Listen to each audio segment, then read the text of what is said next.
Hey everyone, welcome to Judging for the Win. I'm Dave, and this is my daily ruling. Today's question was suggested by a viewer. Thanks to Ryan for this one. Amy casts 4 spells and then plays a Mind's Desire. Does she really have to shuffle her library 5 times, or can she just shuffle it once and exile the top 5 cards?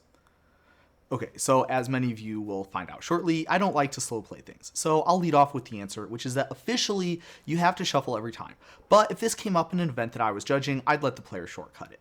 In fact, if a player insisted on shuffling once for each copy, unless there was some compelling reason to, I'd say that's borderline slow play. This is all up to the head judge's discretion, but I think that most of my colleagues would probably answer this question in the exact same way. The same reasoning holds for other related situations, like shuffling for repeated activations of Urza, or wanting to shuffle twice for a Green Sun Zenith. So why is this even a question in the first place? It's actually kind of an interesting case where 2 rules principles intersect.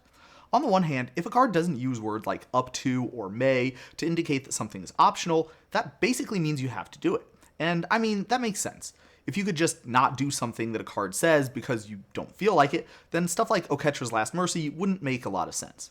But this principle gets superseded by another, yet more important principle in this case. Use your brain.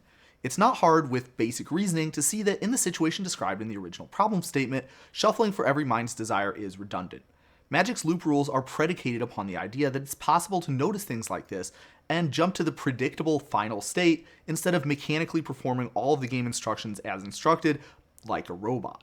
It's important to note that this idea does have some limitations though.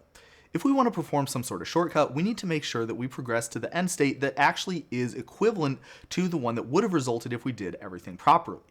So, for example, if there was a psychogenic probe in play, then you're still officially considered to be shuffling whatever the appropriate number of times is, even if you're not physically performing all those shuffles to save time. Or another thing that ended up being very important with the Green Sun Zenith case in particular is cards that make you play with the top card of your library revealed. This doesn't require priority or work only at certain times. As long as that Courser of Kruphix is in play, your top card is information that you and your opponent are supposed to have access to. This means that if you Green Sun Zenith for a Courser, then you actually would have to shuffle twice. The proper sequence of actions would be for the Courser to enter the battlefield, then you reveal the top card of your library, then you would shuffle and reveal the new top card of your library after that, then you would shuffle the Green Sun Zenith from the stack into your library and reveal your final top card. But that's all I have for you today. How did you do? Join me again next time for another daily ruling, but until then, I hope you have a great day.